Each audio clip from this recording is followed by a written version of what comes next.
உச்சம், நீசம், ஆட்சி, அப்புறமா பரிவர்த்தனை.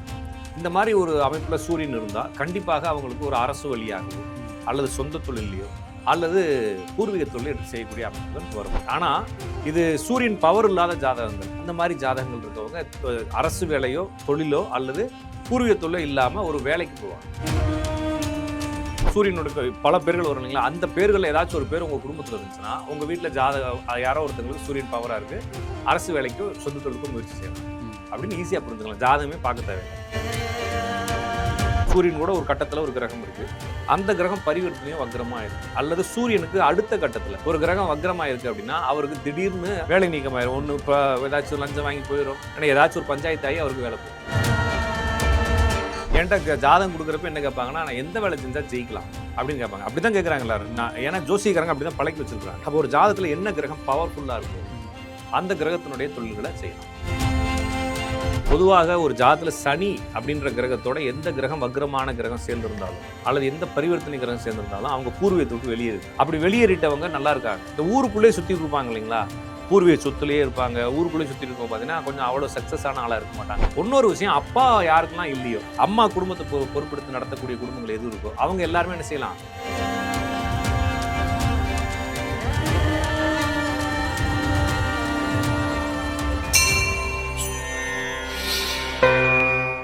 புரோக் பக்தி நேயர்களுக்கு வணக்கம். இன்று நம்முடன் ராஜநாடிகா பார்த்திபன் அவர்கள் இணைந்துள்ளார். வணக்கம் ஐயா.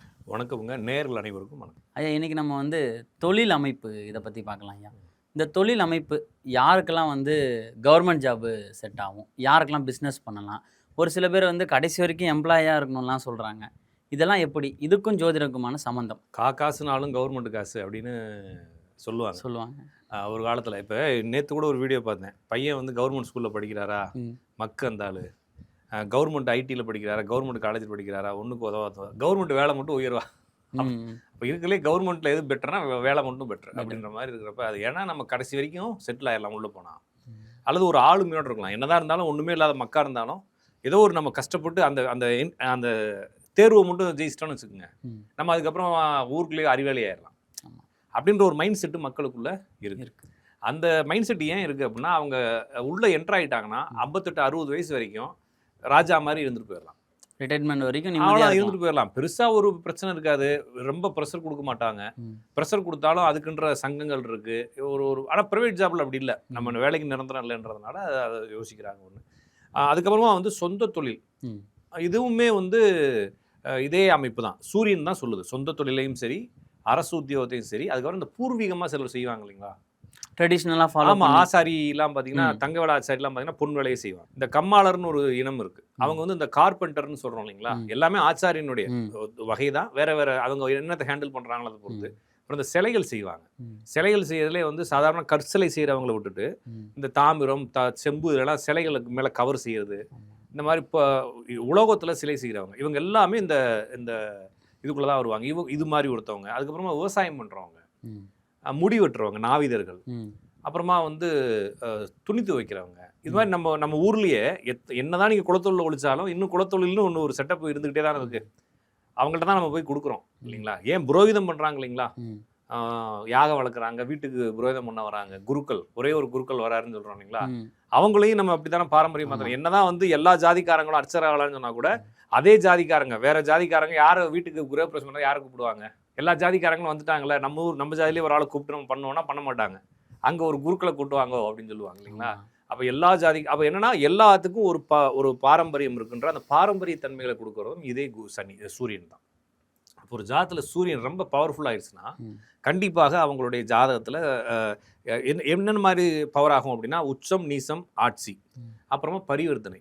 இந்த மாதிரி ஒரு அமைப்பில் சூரியன் இருந்தால் கண்டிப்பாக அவங்களுக்கு ஒரு அரசு வழியாகவோ அல்லது சொந்த தொழிலையோ அல்லது பூர்வீக தொழில் எடுத்து செய்யக்கூடிய அமைப்புகள் வரும். அது சிச்சுவேஷனை பொறுத்து நம்ம முடிவெடுக்கலாம்.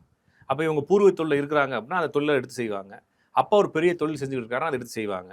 கவர்மெண்ட் எக்ஸாமுக்கு சின்ன வயசுலேருந்து ப்ரிப்பேர் பண்ணாங்க, கவர்மெண்ட் வேலைக்கு போயிடுவாங்க. அவ்வளோதான், சப்ஜெக்ட் முடிஞ்சு. ஆனால் இது சூரியன் பவர் இல்லாத ஜாதகங்கள், சூரியன் இந்த மாதிரி ஆட்சி இல்லை, உச்சம் இல்லை, நீசம் இல்லை, இந்த மாதிரி எதுவும் இல்லை, அந்த மாதிரி ஜாதகங்கள் இருக்கவங்க அரசு வேலையோ தொழிலோ அல்லது பூர்வீக தொழிலோ இல்லாமல் ஒரு வேலைக்கு போவாங்க. செல்ஃப் எம்ப்ளாய் இல்லாமல் ஏதோ ஒரு வேலை அது ஏதோ ஒரு வேலைக்கு போவாங்க. அந்த வேலையை நம்ம வேலைக்கு போகிறதுக்கான அமைப்பு எதுவும் இல்லை. சொந்த தொழிலோ அரசு தொழிலோ அல்லது பூர்வீக தொழில் செய்யறதுக்கான அமைப்பு சூரியன். அது இல்லாத போது இவங்க வேலைக்கு போவாங்க. அப்போ இது அடிமை தொழில் அப்படின்னு சொல்றாங்க. அடிமை தொழிலை சனிக்கு சொல்றாங்க. அப்படி எதுவும் இல்லை. அடிமை தொழில் எல்லாமே அடிமை தொழில் தான். யாராச்சும் ஒன்று சார்ந்து தான் தொழிலே பண்ண முடியுன்றப்ப அடிமை தொழில்ன்ற வார்த்தை இல்லை. ஏன்னா அடிமை தொழில்ங்கிறது ஒரு காலத்தில் நம்ம வந்து இந்த ஏங்கல்ஸ், கார்ல் மார்க்ஸ் இவங்களுடைய புத்தகங்கள் தொழில் புரட்சி ஆகிறப்ப பார்க்குறப்ப எல்லா முதலாளித்துவங்கள்லாம் ஒரு ஆட்டை வச்சு ஒரு 18 மணி நேரம் வேலை பார்க்கணும்னு சொல்லி அடிமையாக்கி பண்ணதெல்லாம் இப்போ இல்லை. எல்லாருக்கும் 8 ஹவர்ஸ் டியூட்டி, இப்போ 7.5 ஹவர்ஸ்லாம் வந்துருச்சு. அதெல்லாம் மாறிடுச்சு. அப்போ இந்த இடத்துல அதை போட்டு அடிமை தொழில் இதையும் போட்டு குழப்பிக்க தேவையில்லை. சொந்த தொழில் அல்லது வேலை, இந்த ரெண்டுலையும் பிரிக்கிறப்ப வேலைன்ற அரசு பணி தூக்கி சொந்த தொழில் பக்கம் வச்சிடலாம், சூரியன் பக்கம். இந்த ரெண்டு தான் இருக்கே தவிர வேற எதையும் போட்டு நீங்கள் கன்ஃபியூஸ் பண்ணிக்க தேவையில்லை. சிம்பிள். அப்போ ஈஸியாக புரிஞ்சுக்கிறது, சூரியனுடைய பேர்கள் குடும்பத்தில் இருந்தா ராஜான்ற பேர், அப்புறம் சந்தியா, நித்யா, சூர்யா, அந்த மாதிரி பேர். அதுக்கப்புறமா வந்து அருண், ரகு, ரவி, சங்கர், பாஸ்கர். சூரியனுடைய பெயர்கள்னு கூகுள் பண்ணுங்களேன். கூகுள் பண்ணாத சூரியனுடைய பல பேர்கள் வரும் இல்லைங்களா? அந்த பேர்களில் ஏதாச்சும் ஒரு பேர் உங்கள் குடும்பத்தில் இருந்துச்சுன்னா உங்கள் வீட்டில் யாரோ ஒருத்தங்களுக்கு சூரியன் பவராக இருக்குது, அரசு வேலைக்கோ சொந்த தொழிலுக்கோ முயற்சி செய்யலாம் அப்படின்னு ஈஸியாக புரிஞ்சுக்கலாம். ஜாதகமே பார்க்க தேவையில்லை. இன்னொரு விஷயம், அப்பா யாருக்கெல்லாம் இல்லையோ அல்லது அப்பாவுடைய அன்பு யாருக்கெல்லாம் கம்மியாக இருக்கோ, அப்பாவுடைய பிஹேவியரோ இல்லைனா அப்பாவுடைய குடும்ப வாழ்க்கை எங்கேயும் பாதிக்கப்பட்டிருக்கோ, அம்மா குடும்பத்தை பொறுப்பெடுத்து நடத்தக்கூடிய குடும்பங்கள் எது இருக்கோ அவங்க எல்லாருமே என்ன செய்யலாம், இந்த சொந்த தொழிலுக்கோ அல்லது அரசு தொழிலுக்கோ முயற்சி செய்யலாம் அப்படின்னு சொல்லலாம். அப்போ உங்கள் தெருவுக்குள்ள நிறைய குடும்பங்களில் அப்பா இல்லாத குடும்பம், ஃபாரின் போனவர், மிலிட்ரிக்கு போனவர், இந்த மாதிரி உங்கள் தெருவில் நிறைய பேர் இருந்தாங்கன்னா உங்கள் ஜாதத்திலே அது இருக்க போய் தான் நீங்கள் அந்த தெருவுக்குள்ளே இருக்கிறீங்க. அப்போ சூரியன் பவராக இருக்குன்னு அர்த்தம். அப்போ இந்த மாதிரி அமைப்பு இருக்கிறவங்க அரசு தொழிலுக்கு முயற்சி செய்யலாம். சொந்த தொழில் செய்கிறவங்க சின்ன வயசுலேருந்து அதுக்கான ப்ரிப்பரேஷன் போகலாம். ஒன்று. அதுக்கடுத்து இந்த சூரியனோட ஏதாச்சும் ஒரு கிரகம் இருக்குது, சூரியன் கூட ஒரு கட்டத்தில் ஒரு கிரகம் இருக்குது, அந்த கிரகம் பரிவர்த்தனையும் வக்ரமாக இருக்குது, அல்லது சூரியனுக்கு அடுத்த கட்டத்தில் ஒரு கிரகம் வக்ரமாக இருக்குது அப்படின்னா அவருக்கு திடீர்னு அரசு பணி இருந்தால் அரசு பணி போயிடும், வேலை நீக்கமாயிரும். ஒன்று இப்போ ஏதாச்சும் லஞ்சம் வாங்கி போயிடும், ஏன்னா ஏதாச்சும் ஒரு பஞ்சாயத்து ஆகி அவருக்கு வேலை போயிடும். இல்லைன்னா இவராக என்ன செஞ்சிருவாரு, நிறைய பேர் தலைவர்கள்லாம் விட்டுட்டு வராங்க இல்லைங்களா வேலையில், அது மாதிரி இவராக என்ன செஞ்சிருவார், விட்டுட்டு வந்துடுவார். இப்போ சூரியன் டைரெக்டாக அப்போ சூரியனோட வக்ரம் பரிவர்த்தனை கிரகங்கள் சேர்ந்துருக்கும் பவர் தான். அந்த பவர் இவங்களை வேலைக்கு கொண்டு போய் நிப்பாட்டிட்டு அங்கேருந்து இவங்களை ரிலீஸ் பண்ணி வெளியிடுவோம். அதையும் நம்ம புரிஞ்சுக்கோம். அப்போ சூரியன் பவர்ஃபுல் ஆச்சுன்னா கண்டிப்பாக இவங்களுக்கு அரசு உத்தியோகம், ஆனால் சொந்த தொழில், அவங்க எடுக்கக்கூடிய முடிவுகளை பொறுத்து நம்ம இப்படி போவாங்கன்னு சொல்லலாம். ஏன்னா ரெண்டுக்கும் ஒரே கிரகம் தான். ஏன்னா 700 கோடி பேருக்கும் ஒரே ஒரு 7 கிரகத்தை தான் பேசிக்க போகிறோம்னா இந்த ரெண்டுமே ஒன்று தான் குறிப்பிடுது. அவங்களோட முயற்சியை பொறுத்து நம்ம அவங்களுக்கு பலன் சொல்லலாம். இப்போ இதில் ரொம்ப முக்கியமான விஷயம் என்னென்னா, ஒரு வேலைக்கு போகிறதுக்கு முன்னாடி இன்டர்வியூன்னு ஒரு விஷயம் நடக்கும்.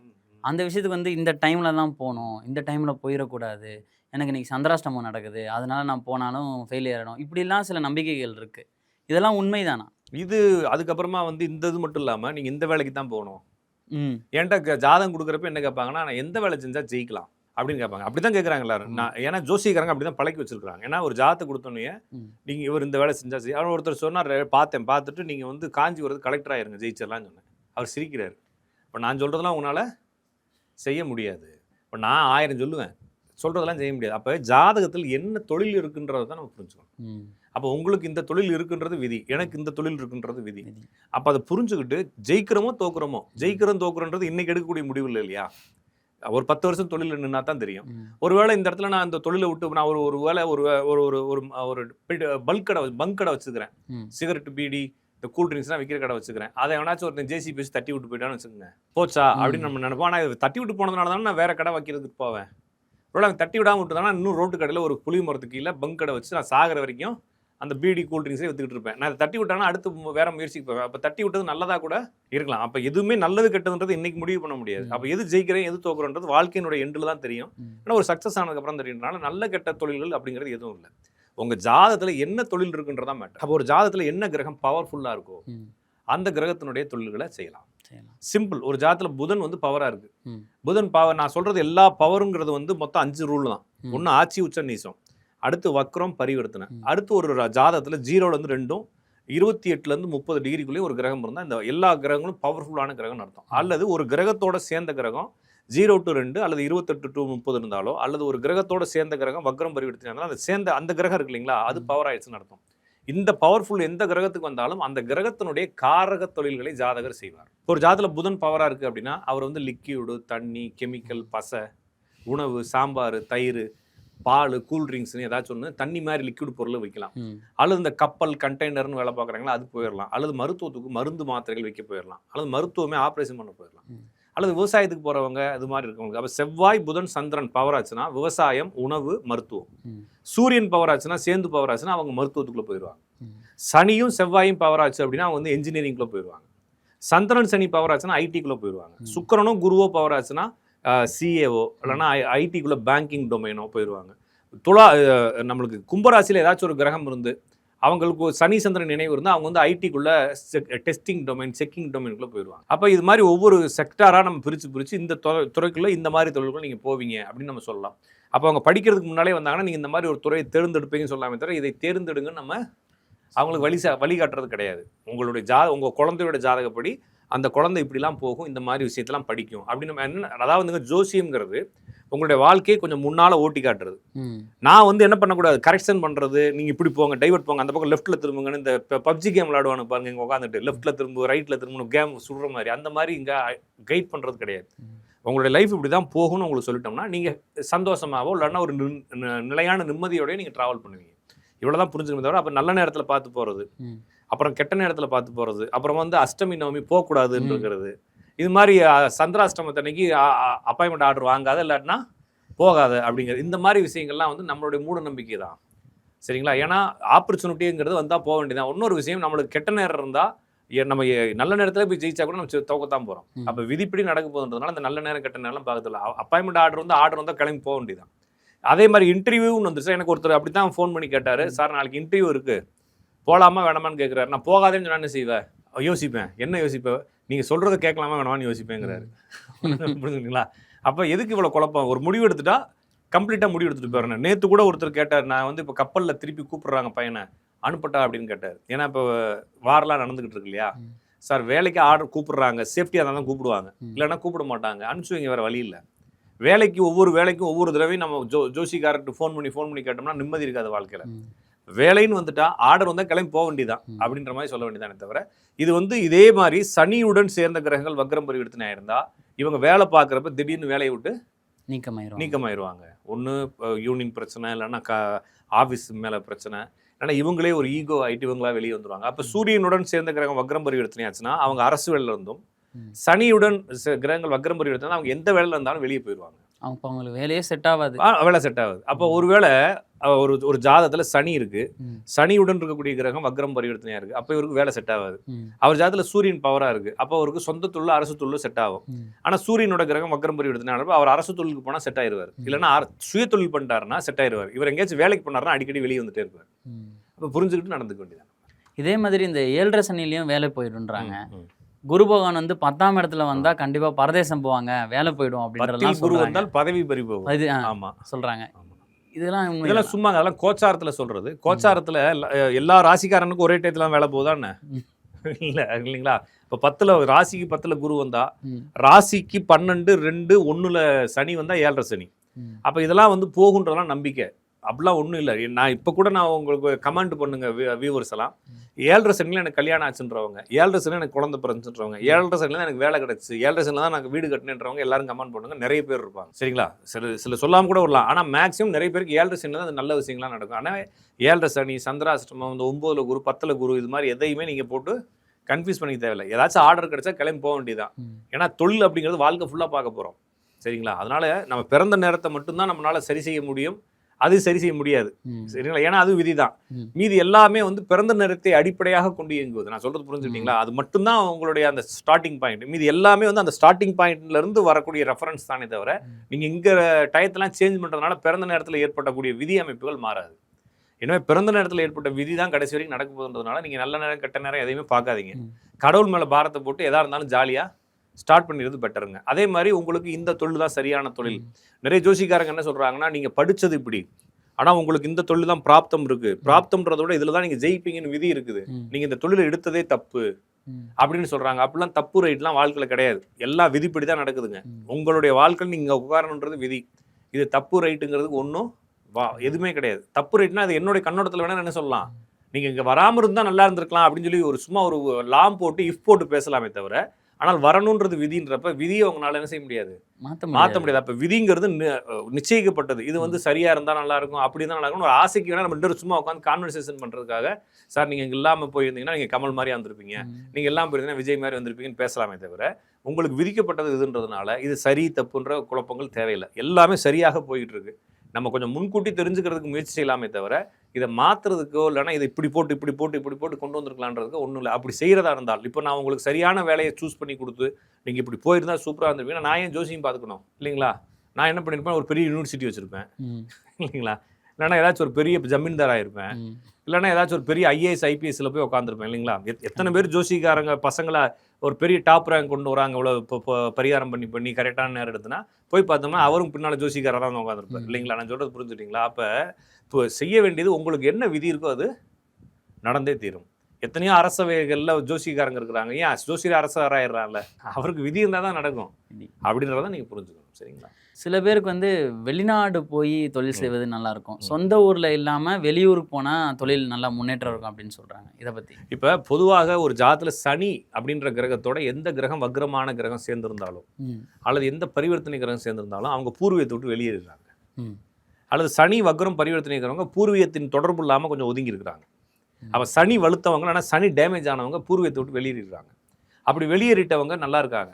இந்த ஊருக்குள்ளேயே சுற்றி இருப்பாங்க இல்லைங்களா, பூர்வீக சொத்துலேயே இருப்பாங்க, ஊருக்குள்ளே சுற்றி இருக்கவங்க பார்த்தீங்கன்னா கொஞ்சம் அவ்வளோ சக்ஸஸான ஆளாக இருக்க மாட்டாங்க. ஏதாச்சும் ஒரு லோக்கலில் போதையை போட்டுக்கிட்டு 10 பேரோட சேர்ந்துக்கிட்டு இந்த ஒரு படத்தில் கார்த்தி சுற்றி இருப்பாங்க, சித்தப்போட சுற்றுற மாதிரி சுற்றி இருப்பாங்க. இது வந்து சனி வலுத்த ஜாதகம். இவங்களுடைய வாழ்க்கையை நீங்கள் எப்படி புரிஞ்சுக்கலாம்னா, நிறைய குடும்பங்கள் கூட்டமாக வாழ்ந்துருப்பாங்க. சித்தப்பா, பெரியப்பா, அண்ணன், தம்பி. சில படங்களில் கிராம படங்கள்லாம் பார்த்தீங்கன்னா ஒரு கொடிக்கா புளி பிடுங்கிறதுக்கு அண்ணன், தங்கச்சி, தம்பிலாம் மேலே ஏறி வரிசையாக உட்காந்து பிடுங்குவாங்க இல்லைங்களா? அது மாதிரி ஒரு குடும்பம் வாழ்ந்து கடைசியில் ஒன்றுமே இல்லாமல் செதஞ்சு போயிடும் அந்த குடும்பம். நிறைய குடும்பங்கள் பார்த்துருக்கலாம். நல்லா ஜாலியாக இருந்து ஒரு திருவிழாவுக்கு கூட்டமாக வண்டிகளில் போய் இறங்கின குடும்பங்கள் கொஞ்ச நாள் கழிச்சு பையன் ஃபாரினில் இருக்கிறாரு, தம்பி பெங்களூரில் இருக்கிறாரு, சித்தப்பா திண்டுக்கல்ல இருக்கிறாருன்னு சொல்லி அப்படி சில்லறையாக பிரிஞ்சிருங்க. அந்த வீட்டில் குடும்பத்தில் பார்த்தீங்கன்னா ஒன்றும் இருக்காது, வீட்டில் ஏதாச்சும் அரச மரம் முளைச்சு கிடக்கும் வீட்டுக்கு நடுவில், அந்த வீடு இருண்டு போயிடும். இது மாதிரி அமைப்புகள் எல்லாம் சனி வலுத்த ஜாதகங்கள். இந்த மாதிரி ஒரு குடும்பத்தில் நீங்கள் இருந்தீங்கன்னா, நீங்கள் பூர்வீகத்தில் இருந்தீங்கன்னா அவங்களை வெளியேற்றிடணும். அப்படி வெளியேறாட்டினா ஏதாச்சும் ஒரு பிரச்சனை இருந்துகிட்டே இருக்குன்றது விதி. அப்போ இதை மாற்றுறதுக்கு வழி இல்லை. இப்போ நீங்கள் உங்களை வெளியேறுங்கன்னு நான் சொல்லலை, நீங்கள் மாட்டிக்கிட்டு இருந்தீங்கன்னா உங்கள் வாழ்க்கை மாட்டிக்கிட்டு இருக்குன்னு அர்த்தம். உங்களுக்கு நேரம் வந்தால் வெளியேறிடுவீங்க. இந்த மாதிரி ஒரு ஜாதக அமைப்பு வந்து குடும்பத்தை விட்டு பூர்வீகத்தை விட்டு வெளியேறி போய் தான் பழப்பாங்க.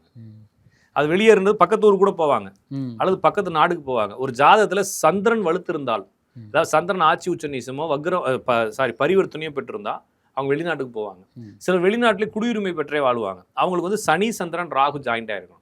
அது ஜாயிண்ட் ஆன ஒன்னே இல்லை, சந்திரனுக்கு 1, 5, 7, 9 சனியோ ராகுவோ சேர்ந்துருந்தா அவங்க வந்து வெளிநாட்டு குடியுரிமை பெறுவாங்க. அப்படி வெளிநாட்டு குடியுரிமை பெற்றாலும் அந்த ஜாதகத்தில் ஏதாச்சும் வக்கர பரிவர்த்தனை கிரகங்கள் இருந்தால், அல்லது சந்திரனோட அல்லது சனியோட சேர்ந்த கிரகங்கள் வக்ரம் பரிவர்த்தனை, அவங்களும் திருப்பி வந்துருவாங்க. அப்போ இதெல்லாம் பார்த்துட்டு நம்ம அதை முடிவு சொல்லலாம். அவங்களுக்கு யார்கிட்ட நீங்கள் கேட்க தெரியல, உங்களுக்கு வெளிநாட்டுக்கு யோகம் இருக்குன்னா என்ன செய்யலாம், அதை பார்க்கவே தேவையில்லை, நீங்கள் ஆட்டோமேட்டிக்காக போயிடுவீங்க. உங்களுக்கு ஜோசியம் பார்க்குறதுனா கொஞ்சம் முன்கூட்டி தெரிஞ்சுக்கிறது தான். இப்போ நான் சொன்னதுனால தான் நீங்கள் வெளிநாட்டுக்கு போவீங்க. சனி சந்திரன் இருக்குன்னு பார்த்திவன் சொல்லிட்டாரு, அந்த ஜோசி சொல்லிட்டாரு, அதனால நான் போயிடுன்றதில்ல. நான் என்ன பார்க்காம இருந்தாலும் போவீங்க. ஜாதகமே இல்லாதவனுக்கு வாழ்க்கை இருக்கு. நான் சொல்றது ஜாதகம் என்பது வாழ்க்கைக்கு தொடர்பு இல்லை. ஜாதகம் என்பது உங்கள் வாழ்க்கையை தெரிந்து கொள்வதற்கான ஒரு கருவிதானே தவிர ஜாதகம் உங்களுடைய வாழ்க்கையை வழி நடத்தல. ஜாதகத்தை கிழிச்சு போட்டாலும் உங்க வாழ்க்கை அப்படியே தான் இருக்கும். நல்லா இருக்கணும் இல்லை, எப்படி இருக்கோ அப்படியே தான் இருக்கும். ஓகேங்களா? கிழிச்சு போட்டால் நல்லா இருக்கணும், அப்படி எல்லாம் நானும் தான் கிழிச்சு போட்டுருவேன்.